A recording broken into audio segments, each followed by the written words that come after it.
People often fantasize about immortality.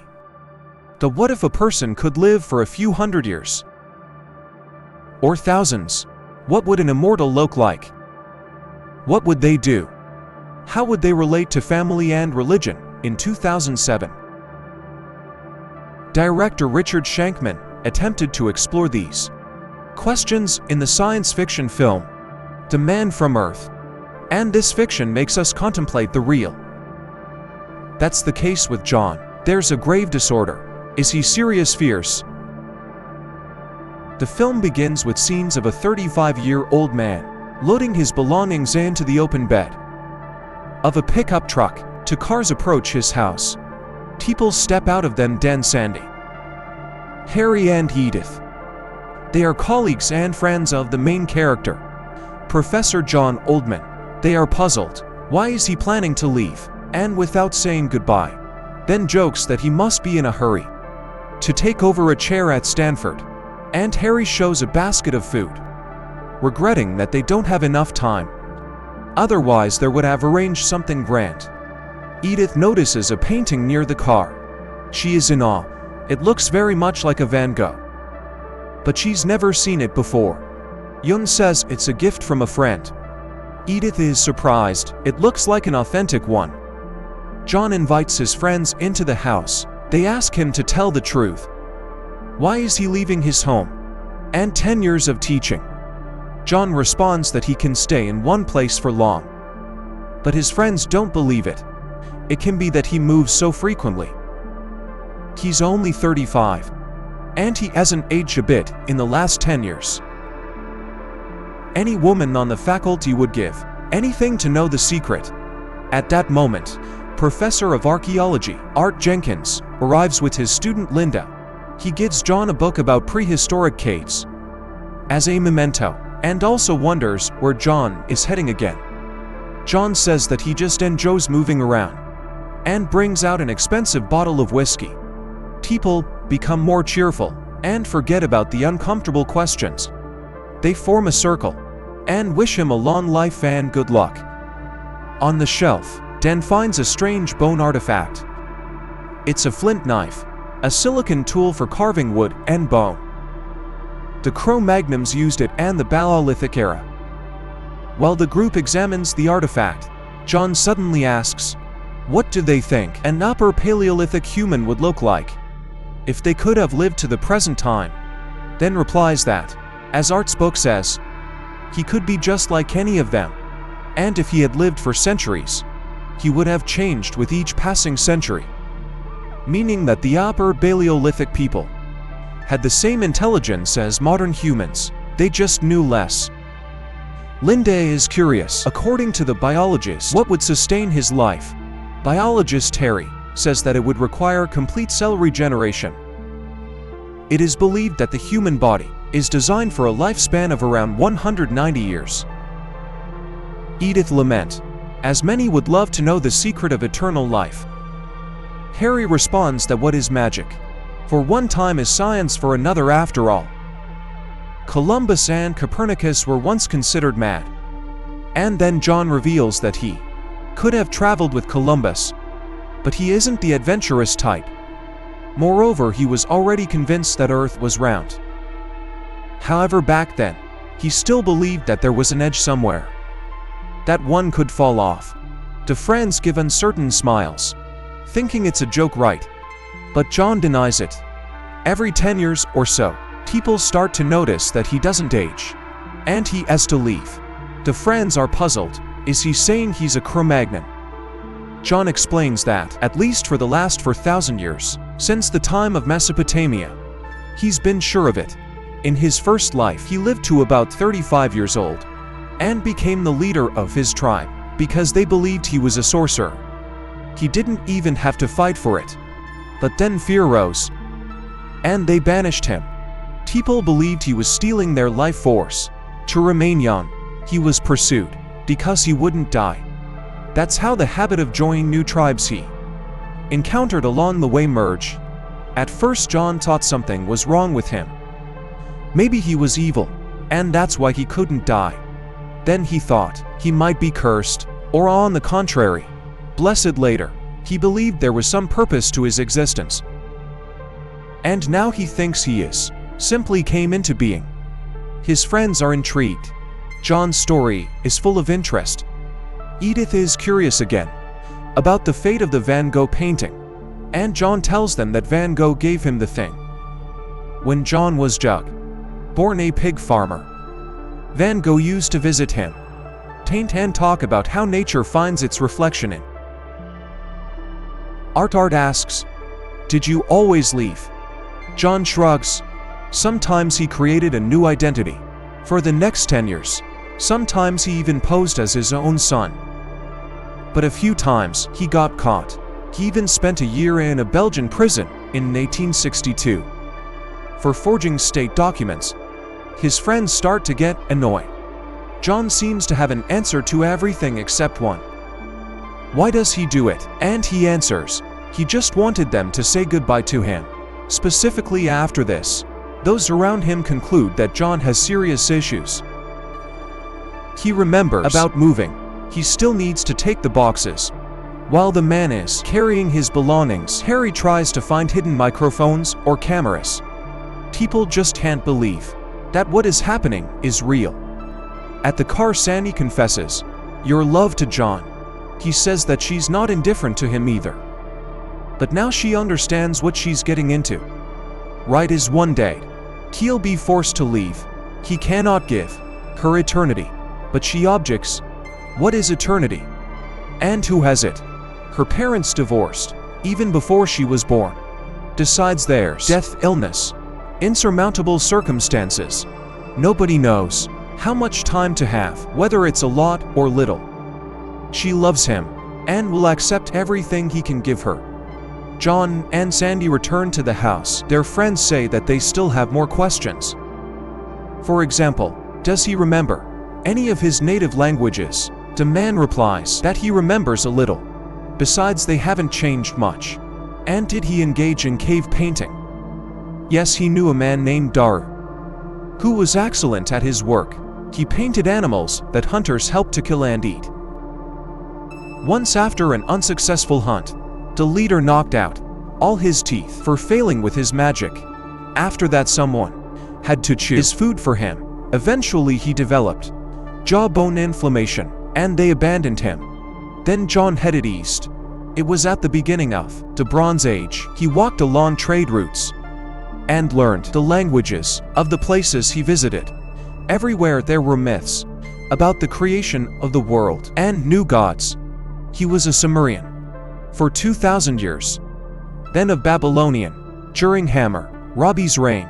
For some time, he sailed as a Phoenician.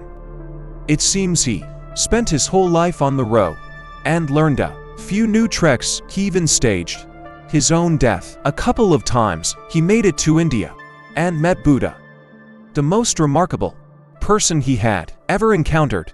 Buddha taught John many things he had never pondered before. In the midst of the debate, Dr. Will Gruber rise. The doctor says that there's absolutely no way for John to prove the truth of his story, and no way they could verify it. He is either their friend, or a caveman, or a liar, or a lunatic. The doctor is curious. In this extensive life being discussed, did he ever get sick? John answers affirmatively. Like everyone else, he had serious illnesses, perhaps pneumonia, or other lung infections. He suffered from typhoid, yellow fever, and smallpox. He survived the bubonic plague, and it's even more horrifying than history tells, but he doesn't have any scars. Among the friends, a debate flares up whether to believe John's stories or not. They contradict all their notions about nature. Dan is puzzled. A person with John's intellect would have studied a lot of things. John confesses he has 10 scientific degrees, including all those his friends have. He earned his biology doctorate at Oxford in 1840. But his achievements are just an excessive time, not brilliance. Suddenly Dr. Will pulls out a gun. He asks John if he would survive if he is shot. But John never claimed he was immortal, just very old. The doctor is curious. What does John think about death? Is he afraid of it? John explains that ancient people thought about death, but they had a practical understanding. They stopped, moving fell, and never got up. Infections were incomprehensible. Aging was the biggest mystery. So at first, John thought that everyone around him was wrong. After all, they aged and died. And again the friends ask, what is it like for a person when everyone they knew has died? The doctor asks John about his parents, but he says he only remembers glimpses. The doctor remarks that it's not surprising he too remembers his father very vaguely. Will starts reasoning about what's fair and what's not. They will all die, and he will keep on living. If that's true, it's not surprising that they might feel envy and even hatred. He accuses John. The others are outraged and try to stop the doctor, but he says that John is living an unjust life. Perhaps it's time for him to die. The doctor leaves, and then Harry informs everyone that Will's wife died yesterday, which is why he's so aggressive. John runs after his friend to apologize. Meanwhile, the others discuss John. The theory of illness comes up. John returns. The next question from his friends is whether there are others like him. The man admits that in the 17th century, he met someone like him, and that person told him everything, confirming that he was just like John, but from a different time and place. They talked for 2 days, and then parted ways. Edith asks if he believes in God. The friends become engaged as religious. Questions are close to everyone. Did he meet anyone from the Bible? Was he a part of religious history? Numerous theories are suggested. Edith is outraged, considering it blasphemy. John recounts that he once encountered Buddha, and he liked what he heard. He had been contemplating the teachings for 500 years. Then he became Etruscan and infiltrated the Roman Empire. He didn't like how it turned into a massive killing machine. He went to the Middle East, thinking of passing on Buddhist teachings in a renewed form. He tried, but he was one dissident against Rome. Rome won, and the rest is well known. So John was Jesus, yes. During the crucifixion, he blocked the pain. He learned this technique in Tibet. He also slowed down bodily processes so much that they couldn't be detected. Everyone thought he died. They took him down the cross and laid him in a cave. When he regained consciousness, he wanted to leave unnoticed, but a bunch of fanatics wouldn't let him do that. So he resurrected and headed to Central Europe. He can't prove it. He has no scars, and besides, they tied them down. But blood and nails look more convincing on icons. Edith is outraged. John deeply hurt her feelings. The friends start discussing religious questions. John says that he preached that Christ's teachings were about tolerance, brotherhood, and love. Life is here on earth, here and now. But then the talking serpent persuaded a woman to eat the apple, and everything went all right. Heaven and hell became tools for priests to rule, with reward and punishment, trying to save souls that people never lost. John observes ritual ceremonies, processions, genuflections, the moans of singers and choirs, and he thinks this is not what he meant. At this time, Dr. Wu returns. The debates about religion, Christianity, and piety continue. The friends wreck their brains. Was it the fabrication and mental disorder, drugs? But they can't find a solution. John completely baffled. For scientists, he continues to explain that religion is not what is happening now. The church grew out of fairy tales. Even the name Jesus grew out of John. He never claimed to be the Son of God. He wanted to share knowledge. He did not walk on water or resurrect the dead. The friends gather to leave, although they are excited by his story. Edith bleeds again to say that he's not Jesus, and she starts crying. The lights come on. Will demands that he admit that it was all a joke. And then John confesses that it was just a story. Their outrage knows no bounds. But John says that they themselves pushed him to this thought. They said he doesn't age Edith, so Van Gogh then found the chisel. They themselves bought into his game and he couldn't resist seeing how they would react to his words. After all, he had such a splendid audience, and anthropologist and archaeologist and expert in Christianity as psychologist, and the biologist Linda, standing in the doorway, asks if the name Oldman is a play on words old man. The infuriated people leave, except for Will. He stays in the room and John sees his friends off. Sandy asks what other telltale names did he come up with for himself, and John starts listing John. Political, John Hermit. And about 60 years ago when he was teaching at Harvard, he was John Thomas Party. Will's voice is heard. Wait, 60 years ago. John Party. John turns to him and says that his mother's name was Nola. Will initially denies every word, but in tears he confirms Nola was his mom. But he can't believe it, and he asks for the name of their dog. John names it Wolfie, and he asks if she got married. Again, Will says he feels cold, and John Pete is the old man. He was always cold. Will tries to touch his face. His father had a beard, and John confirms that he always checked if it was real. Will collapses. An ambulance and police car arrived at the house. They carry Will's body on a stretcher, covering it with a sheet over his head.